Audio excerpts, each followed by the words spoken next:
what's up everybody? Welcome to this week's podcast. There's a whole bunch of cool stuff to talk about, so I'm just going to jump right into it. Retro Access has just announced a new line of cables they're calling FortaFlex, which are going to be fully shielded cables, but not the 75 ohm coax that they were making. And to be honest, in most cases, you probably wouldn't see a difference between fully shielded and coax anyway. But this one's focused on functionality as opposed to squeezing every ounce of performance out of it. And I love both of those things. This one right now offers both the Saturn and Genesis 2 cable in right angle adapters, which is something that is really important for things like the CDX or the Genesis 3. And while people like to mock the Genesis 3, it's freaking awesome with the triple bypass in it. So, as you can see here, this is one of their 75 ohm coax cables. It's kind of, you need a lot of space on the side. It kind of defeats the purpose of having a small little unit like this. So having a right angle adapter would be really helpful. So I ordered both one of their pigtail adapters that they're offering, as well as an actual Genesis 2 cable. And I'll be able to test this thing out. But, if it's like all the other Retro Access cables of the past few years, I'm sure it'll be fine. So if you don't hear anything from me, that means it performs exactly as it should, just with a cool little right angle pigtail. And I'll probably post on Twitter just to show. But people with tight setups, I think this would be a giant help. I know, like, Cousin Scott, for example, still uses primarily his RGB cart. And being able to squeeze an extra inch out of this by, not having the cable stick out on the side would be kind of a big deal for him. So I'm sure that's where the cable I bought will end up. And I'll post pictures, but should just be a good performing cable with a cool right angle adapter. Ben Venn has just announced that his Lynx LCD Kit is ready for production, and he's deciding between two different designs. Either a solderless design where there's no soldering at all, you just unscrew the old LCD and lamp, screw in the new one, insert the ribbon cable, and you're done. Or one where you solder in 9 different wires, but that also adds the option to change brightness using the backlight button and enable scan lines through the backlight button as well. So I kind of wish he would do both, because there's so many people out there that would love to do this that maybe don't have modder friends that would just want to plug in a new screen and be done with it. However, I've done a lot of testing on consoles with new LED screens, backlight mods, and all that stuff, and one thing I've always found is that you need to be able to change the brightness. It's just, if you're out on a sunny day, it's never bright enough, and if you're in a dark room, it absolutely is too bright. There absolutely is a possibility of it being too bright. So hopefully, if he has to pick between one of the two, he'll pick the soldered method. But I do think solderless kits absolutely have a place, especially if then you could, what about a combination of both, Ben? I don't know if you watch this at all, but what about a solderless design where if people choose to, they could then solder wires to the pads on that? Hey, who knows? Maybe that one will be implemented. But the price is expected to be around $50. And at the time of shooting this, there was no purchase or pre-order information. So I assume that sales will be through shop.benven.com and that he'll continue to post updates right on his Facebook page. But it's cool to see the Lynx getting some love. And, I definitely think that all of those handhelds deserve good backlit screens. Because, once again, only opinion. But when you have a cell phone that you could buy for $100 nowadays, just a low-end garbage model cell phone, the screen performs infinitely better. People today, including retro gamers, tend to be used to the better screens. So going back to a Lynx or a Game Gear is pretty hard for me personally. So I'd love to see all these LCD upgrades for all this stuff. So awesome work, Ben. Hopefully you could come up with a solderless version that then people could choose to solder to if they would like. The Nintendo DS game Ni no Kuni has just gotten an English translation, and I didn't realize how important this was until my buddy Beast sent me the info on it. I honestly just thought this was another cool Japanese translation, except I didn't realize that while, yes, the game was translated to English, the original game also requires a manual that's over 300 pages in order to play the game. So a group of people first translated both the game and the manual to Spanish, and then they just finished translating the whole thing to English as well, ending up in over 350 pages. So, I mean, once I realized that's what the big deal was, I was totally blown away. I mean, that's a pretty huge achievement, and kind of makes me want to try the game just to see what it's like. So, a huge thank you to all the people involved with all of these language translations, especially the ones that are this crazy. I mean, don't get me wrong, I still appreciate and love the afterburner language translations, but stuff like this really is above and beyond. So awesome work to the teams doing it in 2 different languages, and thanks again to Beast for passing it along.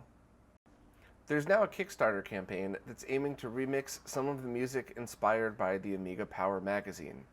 I guess the compilation is going to be a 2-disc set, and the first disc will be based off selections made from former contributors to the Amiga Power magazine, and the second disc is inspired by games that actually appeared as cover discs on the Amiga Power magazine.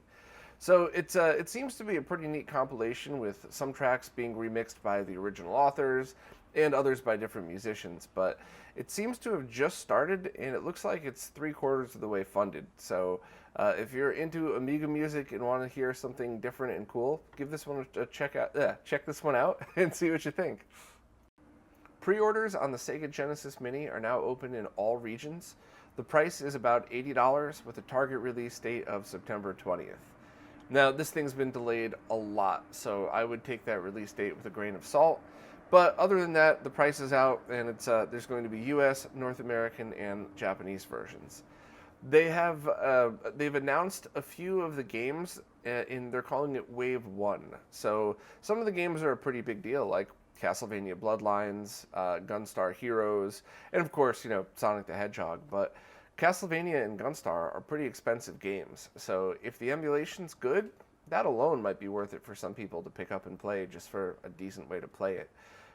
There's no telling what the other games are going to be. Maybe there's going to be different games for different regions, maybe not. And I honestly don't know why they would only announce it in waves. Is it just a hype thing so that gives them an excuse to do a press release every month? Or I'm wondering if they're trying to see how many pre-orders they get to see if they get enough money to buy some of the other licensed games. Who knows? That's all speculation. But the one interesting thing is that US and European versions are getting 3-button controllers with it, and the Japanese version will be sold in 2 different models, one with 1 6-button controller and the other with 2 6-button controllers. So for people on North America or Europe, the Retrobit official Genesis USB controllers are so cheap that I don't think it would be a total detriment to buying this thing. You could just pick up a 6-button controller after the fact. And if you do that, please contact me and I'll buy the 3-button one off you. I'm very excited that there's finally love for those Genesis 3-button controllers. I've always thought they were so comfortable and I really enjoyed using them. And it's definitely not nostalgia, because that only lasts about a minute when you sit down to really play a game. I could totally see myself doing something like, oh, I used to love this controller, it feels the same as it used to, but then a minute into the game, that's useless. Now you need a controller that works, and that never happens to me. That is my go-to controller for Genesis and Master System, and I guess Game Gear when you're playing through a TV method. So I'm very excited for those. In my personal opinion, while $80 would be a bit expensive for just 2 USB controllers, I think it's worth it to me, just so I could have those to use with the Mister and maybe other platforms. And who knows, maybe the emulation will be great. The NES and SNES Classic, in my opinion, are consoles that are perfect for people who just want to experience those old games in a way that doesn't stink, where there's no effort. You don't have to go mod a Raspberry Pi, you just plug it in and it works. I think from that perspective, they're excellent devices. They're certainly not for people that already own a PVM or a BVM and, a modded 1 chip. And I'm hoping that the Genesis one will be the same way. If the emulation's good enough, it would be a great go-to thing for people that just want something that works. And I think a lot of people have pointed out that the team that's making this now has done great work in the past, but please don't forget the whole corporate thing. They can make the most perfect emulation box on the planet, and if a corporate entity steps in and says, yeah, we need it to be cheaper, we're going to switch to video chips, it's nothing you could do. So that'll remain to be seen. I hope it's awesome. I hope it's not the PlayStation Classic, but either way, I'm excited for the controllers. So we'll see. Next, I'd like to welcome Ben Abrish's first post and first official contribution to the site. Ben was the person last year who got my G-SCART Switch Metal Edition powder-coated black. I would show video of that, but all of the videos I had posted online get taken down because I used Dio's Rainbow in the Dark to talk about my metal case. But anyway, right now Ben has just posted his design for a 3D printed case for the GCPlug version 2. So if I'm remembering correctly, the original GCPlug was designed by Dan Citrus 3000 PSI, and the case was made by Greg Collins, and it required you to kind of hand build the connector that went in. So you could 3D print the end piece that goes into the digital connector, and then you'd have to insert pins into that, and it looked like a pretty tedious project. So with Insurrection Industries now selling their Gamecube digital connector, the GCPlug version 2 was updated, so you could just solder it right in, and Ben has done a 3D print design that allows you to connect it right to that. So it's pretty handy for anybody that likes do-it-yourself projects like this. It's kind of fun to be able to put something like this together, and especially with Insurrection Industries taking by far the most tedious part away, so you could just buy the connector. So anybody interested, I'm hosting the design files right up on the site, and check out the post by Ben, and thanks very much to Ben. Here's something I'm very excited that I got to participate in. A while back, Todd from Todd's Nerd Cave had posted a full article about Enforcer's testing on the wireless controllers. So he had determined that the Joys and the 8-bit Do's 2.4 gigahertz controllers were fine with just a few milliseconds of lag, but their Bluetooth ones had quite a bit of lag. Well, I had asked Enforcer if he wouldn't mind writing up a guide that describes exactly how he did all of the tests, both kind of like as a show your work type of thing, and so other people could test as well. And Enforcer did. He wrote a very detailed guide that showed everything that you would need to do with an inexpensive oscilloscope in order to test lag.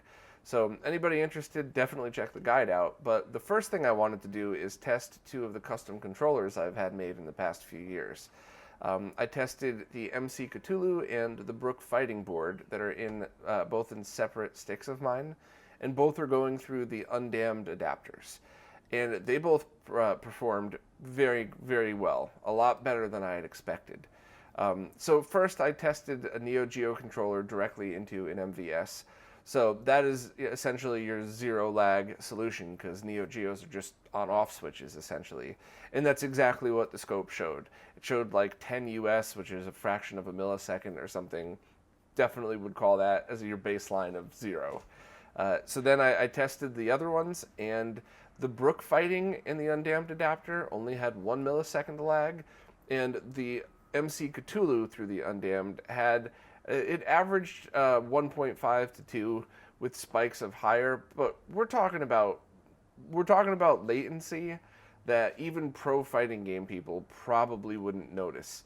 The chances of your button press landing in a spot with 1 millisecond of lag that would affect the gameplay is very, very slim. So, these are solid solutions.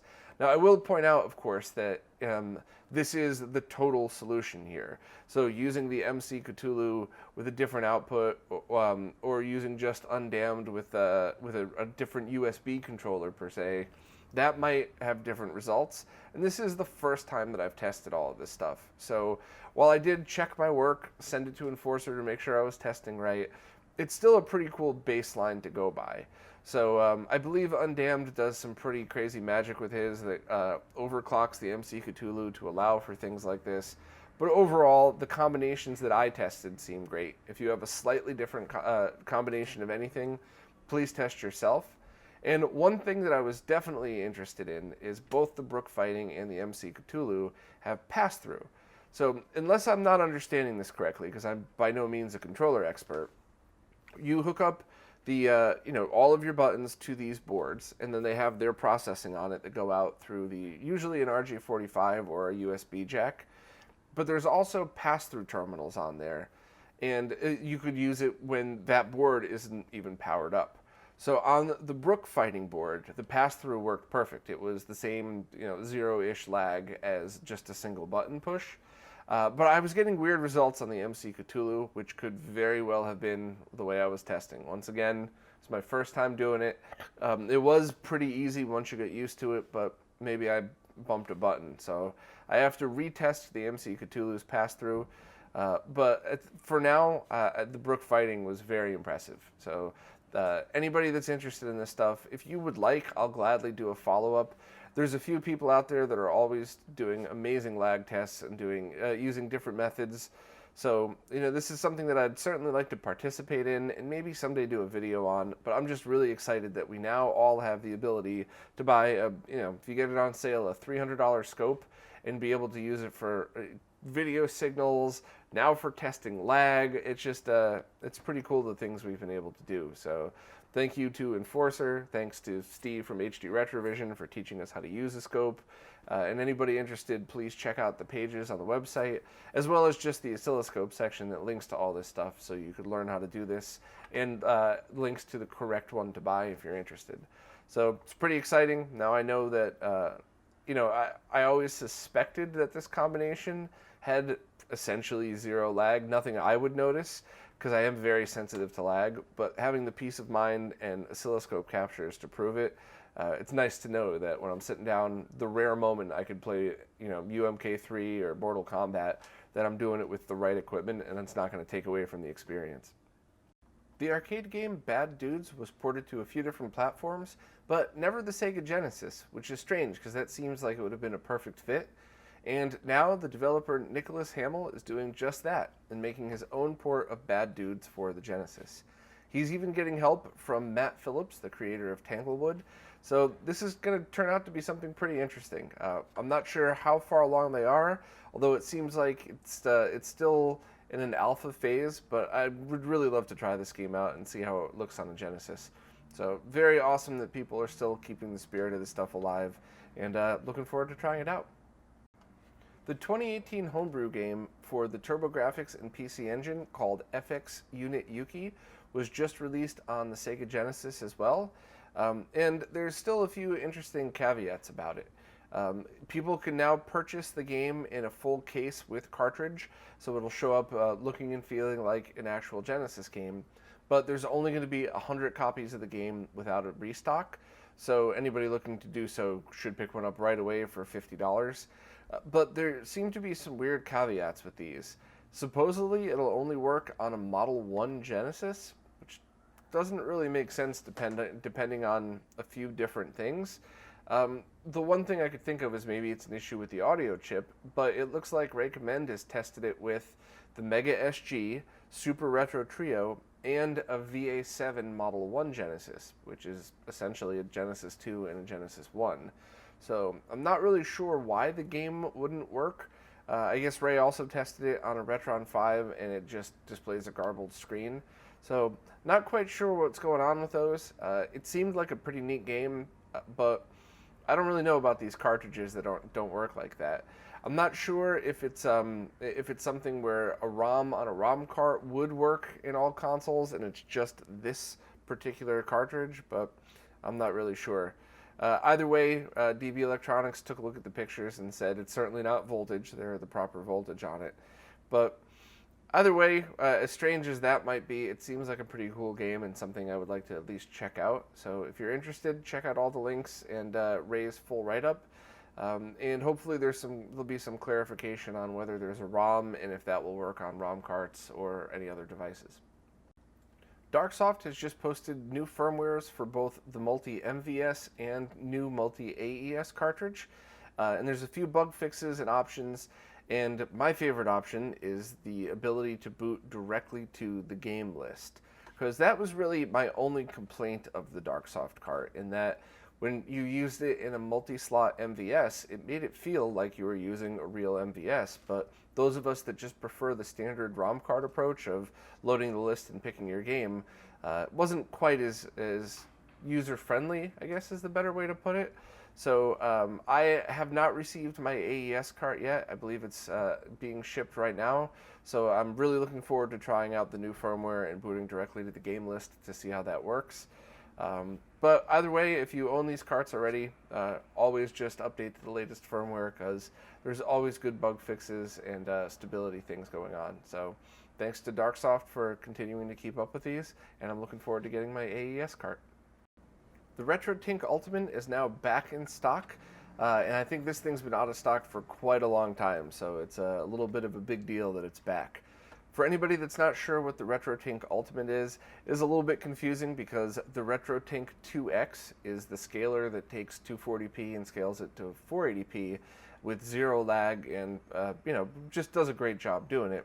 The RetroTINK Ultimate is a Raspberry Pi hat, as they're called, that plugs onto the top of a Raspberry Pi and outputs VGA, RGB, component video, composite video, and S video.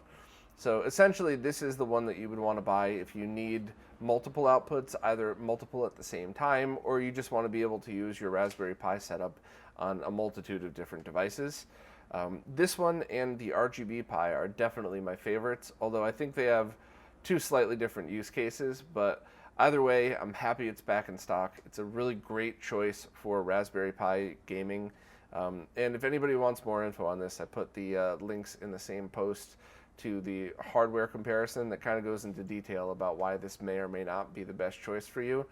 But my personal opinion, which has not changed in quite a long time, over a year now, the RetroTINK Ultimate and RGB Pi are the go-tos for Raspberry Pi gaming.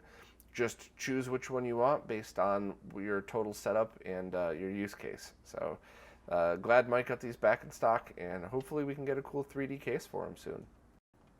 The Gamecube homebrew software Swiss has just been updated to revision 6.4.6, and for anybody unfamiliar, Swiss is software that can be booted on a non-modded Gamecube, so just with an action replay and an SD reader, and will allow you to do things like boot other homebrew, or even take original Gamecube discs and do things like forced aspect ratio, forced resolution, and really a whole bunch of other, just a long list of awesomeness. To be honest, whenever I use my Gamecube, which isn't as often these days, the first thing I do is just look to see what the latest version of Swiss is and update, because I run it off an SD card, not a DVD-R, so free software, free to upgrade, I just do it. The full list of updates to these last two revisions since the last time I talked about it is in the post. To be perfectly honest though, whenever I see these, I skim the post to see if there's a feature I'd like to try out, and very often there is. It's something like, ooh, can't wait to see what this does. But most of the time I just skim it, put on the new version, and continue to use it as is, because there's so many updates to that are behind the scenes updates that you wouldn't even really notice in the GUI, and they're always making it better. So sorry to gush over it. I'm just a huge fan of Swiss and of course Game Boy interface, and these things kind of go hand in hand too, because booting Game Boy interface from Swiss is easier and gets you a nice GUI. So thanks very much to the team to continually update this awesome piece of software. And honestly, if you're a GameCube owner that needs to do any kind of tweaking or homebrew at all, it's just the easiest thing to get an action replay. You can get disc only for most versions. I'm pretty sure every version I've tried, you can just pick up the disc, and then you can get a super cheap SD card memory reader and use those together. So for like 10, 20 bucks, plus the cost of an SD card, you can get all of this, all of these features and be able to run homebrew. Seems like kind of a no-brainer to me. So anybody interested, check out the post. And lastly, the Mega SG Jailbreak firmware was just released, and it works great. It supports not only Genesis and Master System, but also the SG-1000 games, which is to be expected, Game Gear ROMs, and even ColecoVision ROMs, because I think the SMS and the Coleco were so close together that they might as well have just thrown that core in as well. But it's pretty awesome. It's exactly what you would expect.